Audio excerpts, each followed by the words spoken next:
Du divorce de Iman Shumpert et Teyana Taylor. Teyana Taylor, actrice, influenceuse, télé-réalité, tout le tralala. Et Iman Shumpert, joueur de la NBA. Donc ils sont restés ensemble quelques années, ils ont eu deux enfants et selon Taylor, ils se seraient séparés car Iman est narcissique, toxique, abusif et pour cause car il serait jaloux de son succès car de ce que l'on sait, il semblerait que Taylor gagne plus que lui ou s'en sorte mieux financièrement. Et du coup, il était jaloux et il avait beaucoup du mal à gérer son succès. Le fait qu'elle soit très sollicitée par les photographes lorsqu'ils étaient ensemble et différentes choses. Du coup, de ce que j'ai compris, il lui aurait demandé de rester à la maison pour s'occuper des deux enfants, mais lorsqu'elle était à la maison pour s'occuper des deux enfants, il n'était pas content parce qu'elle ne ramenait pas assez d'argent, c'était compliqué, elle n'avait pas de contrat, etc. Vous avez compris, Taylor a affirmé qu'il était insécure. En même temps, pour moi, Iman, c'est un prénom de fille. Bon, après, je peux me tromper, hein, mais je pense que c'est déjà pas bon signe quand t'appelles ton fils Iman. Mais bon, nous sommes chez les Afro-Américains, donc voilà.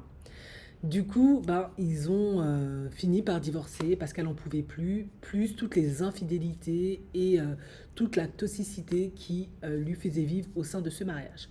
Donc ils se sont séparés et du coup, au tribunal, il a fallu décider du pourquoi, du comment pour ses enfants, à savoir la pension alimentaire. Du coup, Iman Shumpert devait payer 8 000 $ par mois de pension alimentaire en sachant qu'il y a deux enfants. Et de ce qu'il disait, il gagne 48 000 $ par mois. Mais il a demandé maintenant à ce qu'on diminue la pension alimentaire car ce divorce l'aurait ruiné, hein, il aurait perdu la moitié de sa fortune. En effet, ils ont dû partager un certain nombre de choses et Iman étant extrêmement mauvais perdant pour le coup, égo démesuré et immature pour le coup, il a demandé à Taylor, Teyana, de lui redonner sa bague, tous les bijoux qu'il lui aurait offert, tous les cadeaux, c'est un truc de fou. Et Taylor gagnerait plus ou moins 94 000 $. Donc vous avez compris, elle gagne beaucoup plus que lui. Et Taylor, elle l'accuse, Iman, d'avoir retiré près de 4 millions de dollars de leur compte commun et de l'avoir laissé payer pour des frais de rénovation du domicile de 200 000 $. Bon, en gros, vous avez compris, la femme gagne plus que lui. Et du coup, ça n'a pas marché parce qu'elle a dit que lui, il était jaloux. Ils ont divorcé, il doit payer une pension alimentaire de 8 000 $ pour les enfants. Mais lui, il veut que ça diminue parce qu'il dit que c'est trop. Franchement, c'est un gamin en fait. Je suis désolée. À un moment donné, tu as fait le choix d'avoir deux enfants avec une femme, qu'elle gagne plus que toi ou pas. Je sais que ça a été pris en compte au moment du divorce, bien évidemment, parce qu'il se retrouve à payer 8 000 $ par mois de pension alimentaire. Elle aurait pu demander beaucoup plus. Vous savez très bien que les joueurs de NBA, lorsqu'ils divorcent de leur femme, ils se retrouvent parfois avec rien à payer des pensions alimentaires exorbitantes. Lui, il lui paye 8 000 $. Si vous regardez toutes mes vidéos sur cette chaîne, plusieurs joueurs NBA se sont retrouvés à payer des 10 000 $, des 20 000 $ ou parfois ont dû donner la moitié de leur fortune. Je considère que pour deux enfants, c'est un riche, c'est une riche. 8 000 $, c'est raisonnable.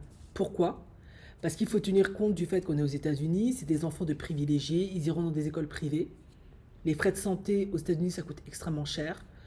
Et puis, il y a leur quotidien qu'il faut financer.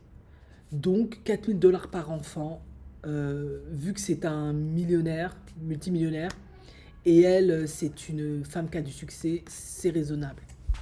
S'il s'en sort pas, c'est parce qu'il gère pas bien son argent, à mon avis. Il fait comme tous les autres, il claque l'argent, il fait n'importe quoi. Et pour cause, si vous ne me croyez pas, vous pouvez aller faire des recherches. Dernièrement, il a des problèmes, il y a quelques jours, parce qu'il consomme de la farine. Donc vous avez compris, classique, c'est le cliché de l'homme afro qui ne sait pas gérer son argent, qui a beaucoup de soucis, beaucoup de stress, beaucoup de pression. Au lieu d'aller voir un psychologue, de bien s'entourer, il préfère consommer de la farine. Voilà, immature, etc., etc. Donc maintenant, il veut que tout soit sur le dos de Taylor. C'est nul. Et j'espère que le juge va pas accepter, parce que non, tu assumes ta part de responsabilité. Je suis désolée. Voilà, apparemment, il aurait une valeur nette de 16 millions de dollars. C'est pas un pauvre.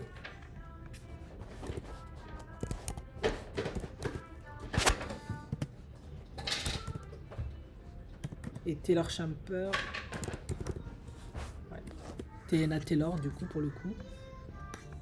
Voilà, auteure, compositrice, interprète, chanteuse. Bon, tout le Bataclan. Elle, sa fortune, c'est...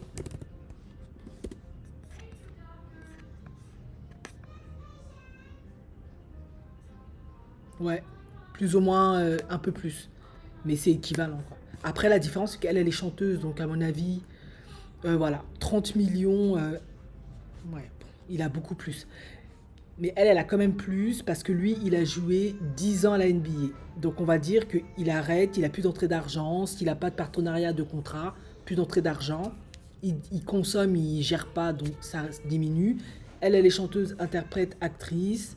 Effectivement, elle a des contrats, elle tourne toujours, elle fait des photos, elle est invitée par-ci, elle danse par-là, elle réalise des films, elle fait tout un tas de trucs, donc l'argent rentre. Bon, vous avez compris, hein. Forcément, donc elle aura toujours plus d'argent que lui, plus les royalties, tout ça, tout ça. Et lui, il était jaloux par rapport à tout ça. Non, je suis désolé, c'est 8 000 $ par mois, ça va. Jusqu'à ce que les enfants soient majeurs, c'est raisonnable. T'as qu'à mieux gérer ton argent. C'est dur, mais c'est la réalité. Quand on fait le choix d'être papa, c'est comme ça.